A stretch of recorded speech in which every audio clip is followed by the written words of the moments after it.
Good morning, everybody. Welcome back. Third installment of Scott's Selections here for Tuesday, April 23rd. For again today's play of the day, quick recap of what happened yesterday. We had a nice winner in the NBA with the Magic and Cavs game under 203 at -110 on Bet Rivers. Never in doubt, I said we were going to auto play the unders in the series until it lost. We're 2-0. These teams can't score. They play great defense and they play slow. It's an under better's dream. Total was once again above 200. These teams did not reach 190 for the second straight game. Good luck trying to assume they reach 190 at some point in the series because it wouldn't shock me if they didn't. But either way, these teams can't score. Never in doubt. Game flew under by about 20 points. Look for the winner here on Tuesday. For the actual play, though, do want to remind everybody once again to check out our website. Take picks from our experts. Use promo code LLM8U. 9J35 to get 35% off. Code is also in the description.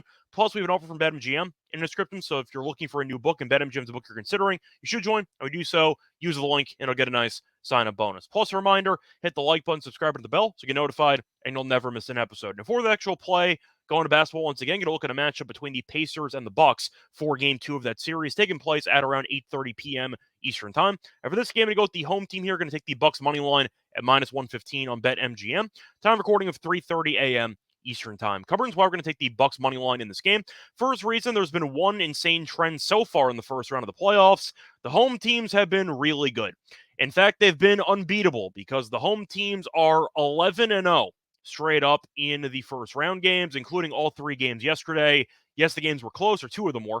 The Knicks came back and the Nuggets came back. Still counts, though. The home team has not lost yet in the playoffs, and I'll keep riding that until it loses. Now, the Bucks this season have also been very good at home, which bodes well for the chances in this game, as the Bucks are 32-11 straight up at home this season, so home court advantage should matter in the spot. Now, the Pacers looked extremely underwhelming in the first playoff game for a lot of the main core for this team. Halliburton, for example, only took 7 shots. He only scored 9 points. He was awful throughout the game.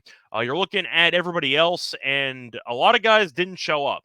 You saw Siakam play very well. He had 36 points and 13 rebounds, but I mean, Obi Toppin had 4 points. McConnell was okay. He had 10. That was it. Indiana had 3 guys who scored double digits, which is not going to fly. But the point is, Indiana, a couple of takeaways. First one is that they're inexperienced and they really didn't look good at all at any point in game 1. 2, this team in the half court's really not that good offensively. Indiana, we know, loves to push the pace. It's why they were so good offensively throughout the year. In the half court, though, really not a great team. And I think that Milwaukee's going to once again slow the pace down, and they're going to try to force Indiana to play in the half court. I don't think they're good in the half court, just simply put. So I think Milwaukee will be able to dictate the pace, and I think that should bode well for their chances in this game. Plus, I do think the Bucks have the much better roster depth between these two teams. Even with Giannis being out, you still have Lillard, who had 35. You still have Middleton, who was solid. He went 9 of 14 for 23 points. Portis was solid. He had 15 and 11. Lopez had 11 points. Beverly had 5.7 rebounds, 8 assists. So he was solid as well. Even the bench, Malik Beasley was fine.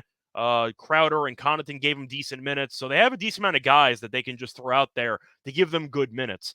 Indiana really doesn't have that because looking at Indiana's bench, for example, Obi Toppin, 2 of 6, 0 for 4 from 3 for 4 points. Jalen Smith didn't hit a shot. He scored 2 points. McDermott didn't score. Isaiah Jackson played 2 minutes. He didn't score. Shepard went 1 for 5. You can go down the line. Nobody in Indiana did anything, basically, besides Siakam. And Miles Turner had 17 points on 5 of 17 shooting. So he didn't do well either. But the point is, Indiana really has a lot of unproven commodities that are forced into some big roles with this team. And I just don't really trust them on the road in this spot. Milwaukee, though, has been there before, a lot of playoff experience, and they look like the much better team in game 1. I see a pretty similar story here. I don't think Lillard's going to go for 35, but I do think Milwaukee can get enough contributions from the overall depth from this roster that Indiana can't get. And I think that's going to be the real story in this matchup. Give me the Bucks at home to get the job done to take another 2-0 series lead. Spoiler once again, here for Tuesday, April 23rd, is going to be on the Bucks money line at -115 on BetMGM. Bye, everyone.